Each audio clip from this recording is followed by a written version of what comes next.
behind every Hollywood legend, there are hidden stories that the world rarely gets to hear. Stars often live double lives, the one they show on screen, full of charm, glamour, and perfection, and the one they live behind the scenes, where their real personality shines through. Ricky Nelson, one of America's most beloved teen idols of the 1950s, was no exception. Known for his boyish smile, chart-topping songs, and film appearances, Ricky seemed like the perfect image of a star. But for Angie Dickinson, a rising young actress who met him during the making of Rio Bravo in 1958, Ricky was much more than just a famous face. He was a person of kindness, humility, and quiet strength, who carried himself differently from other stars of that time. Angie kept her memories of him close to her heart for over 60 years, only recently opening up about what she saw and experienced on that Arizona movie set. Her stories don't just paint Ricky as a talented singer and actor. They reveal a young man whose respect for others, curiosity, and sincerity left a lifelong impression. Angie's memories show us a side of Ricky Nelson the cameras never captured, a side that reminds us that true greatness is not always about fame, but about character. When Angie Dickinson first stepped onto the set of Rio Bravo in Old Tucson Studios, she was nervous. The film was being directed by the legendary Howard Hawks and featured some of the biggest names in Hollywood: John Wayne, the towering icon of westerns, and Dean Martin, the smooth singer making his mark as an actor. For a young actress, the pressure was enormous. Angie worried about how she would fit in among such big names and whether she could hold her own. At the same time, Ricky Nelson, just 18 years old, was also walking onto the set, preparing for his first big Western role. Despite being one of the most popular teen idols in America, Ricky surprised everyone with how he carried himself. Most young stars of his level of fame acted with arrogance, protected by handlers and demanding special treatment. Ricky was the opposite. He walked directly up to crew members, introduced himself simply as Ricky, and showed genuine interest in the people around him. He asked questions about lighting, stunts, and filming techniques. To Angie, this was unusual and refreshing. Here was a young man who didn't act entitled but instead seemed hungry to learn. While others may have expected him to focus only on his image, Ricky treated the set like a classroom, respecting every person's role in the filmmaking process. As the days of filming went on, Angie noticed that Ricky's behavior wasn't just a one-time gesture of politeness. It was part of his character. Between takes, when most actors went back to their trailers to rest, Ricky stayed on set, asking questions and observing the crew at work. He wanted to know how the cameras worked, why certain lighting created certain moods, and how stunts were safely pulled off. He even took the time to ask the sound crew about microphones and recording quality. It was clear that Ricky wasn't just trying to impress anyone, he was genuinely fascinated by the art of filmmaking. Angie admired this because it showed humility. Ricky didn't think of himself as above the crew. Instead, he saw them as teachers and treated them with respect.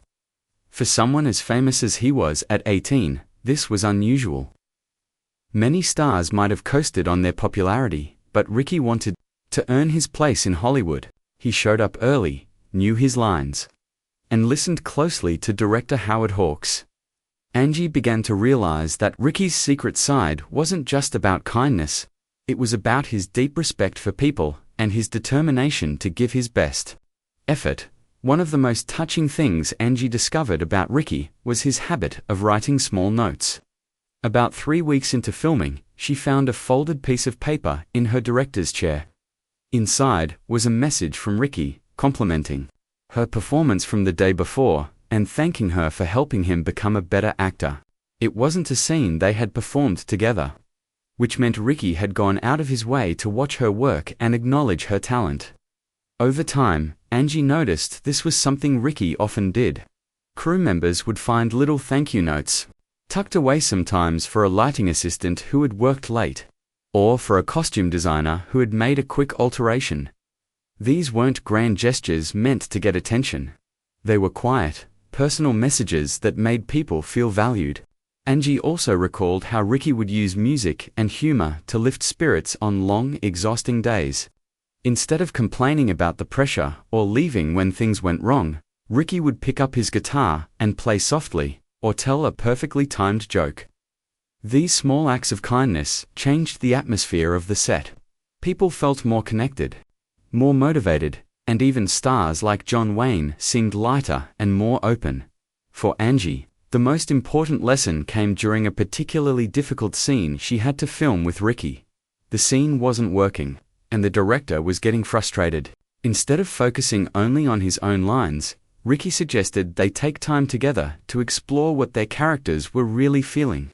He asked Angie questions, listened to her thoughts, and together they discovered new emotional layers in the dialogue. When they performed the scene again, it was completely transformed, and the director praised the natural chemistry they had found. This moment showed Angie that Ricky was more than a performer, he was a partner.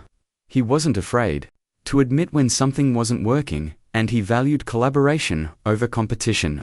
This approach made their performances stronger and taught Angie that acting wasn't about stealing the spotlight, but about building something meaningful together.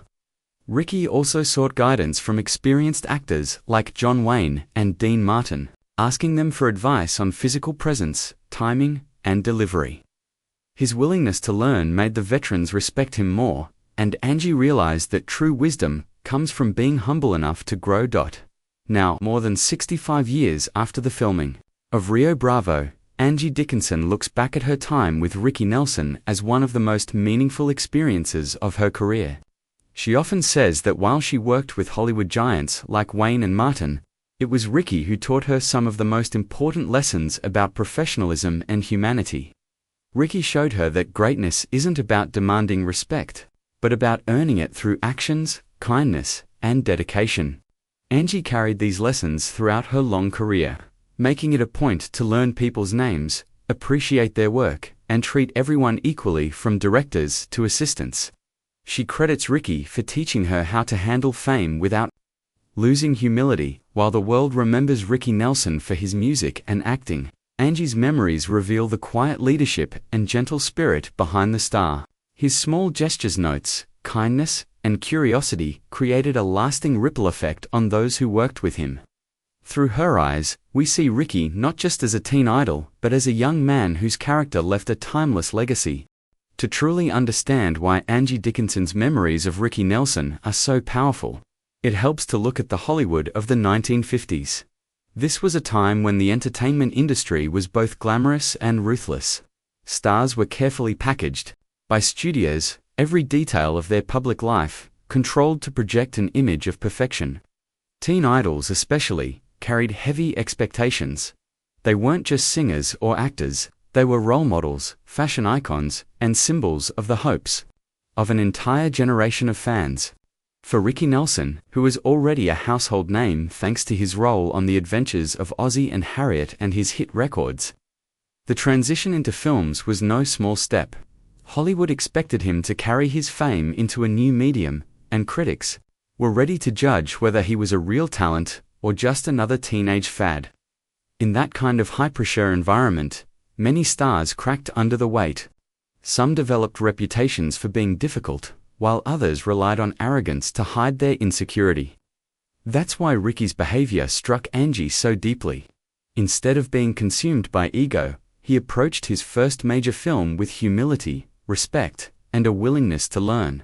For her, this was not just unusual, it was inspiring. Rio Bravo itself was no ordinary film. Directed by Howard Hawks, one of the most respected filmmakers of the era, it brought together a cast of legends. John Wayne was already an icon of the Western genre, with decades of experience and a reputation as one of the most powerful figures in Hollywood. Dean Martin was making a bold step from singing into acting, and his presence brought both star power and unpredictability.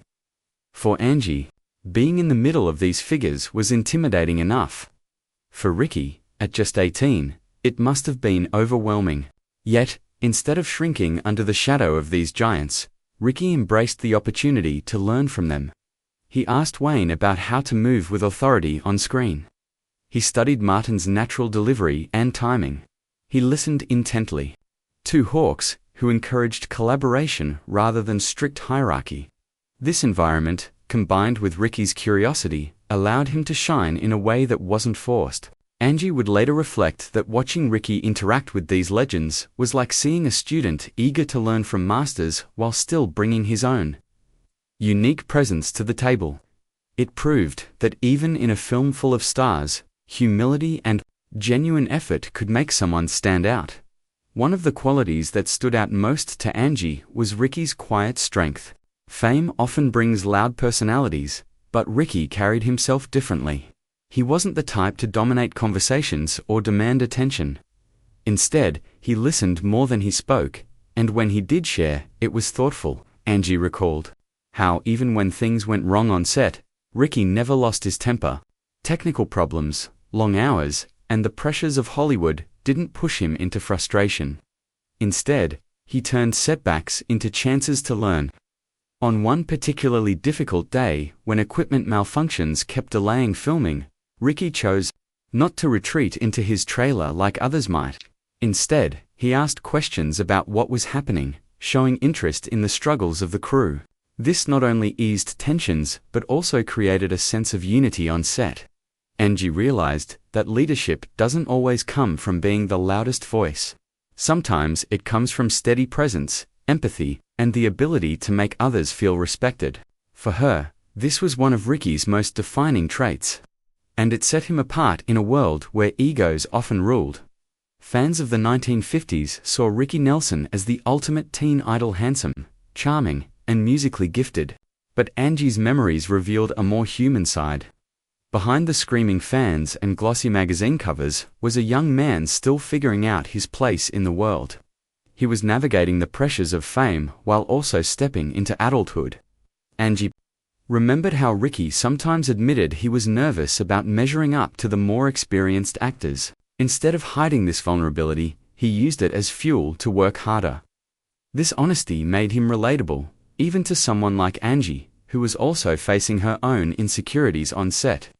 The two shared quiet conversations during breaks, not about Hollywood gossip, but about the craft of acting, the challenges of growth, and the desire to be taken seriously. For Angie, these talks were invaluable. They showed her that even those who seemed to have everything still carry doubts and fears. Ricky's willingness to admit his own struggles while continuing to give his best effort became a model for her. Throughout her career, over the decades that followed, Angie Dickinson would become a respected actress in her own right, starring in both films and television shows that cemented her place in Hollywood history. Yet, she often pointed back to her time with Ricky Nelson as a turning point in how she viewed her work. She adopted his philosophy of treating every person on a set with respect, no matter their role. She made it a habit to learn names, ask about families, and thank people for their efforts. She believed that Ricky had shown her the true meaning of professionalism, not in demanding special treatment, but in giving respect freely. This approach not only earned her admiration from colleagues, but also made her sets more collaborative and positive. Angie would later share that when people asked her about John Wayne or Dean Martin, she would of course acknowledge their greatness. But when it came to the lessons that shaped her, it was Ricky's kindness and humility that she remembered most. His influence lasted far beyond the months they worked together, becoming part of the foundation of her long and successful career. Today, as Angie finally shares these memories with the world, the lessons remain just as relevant.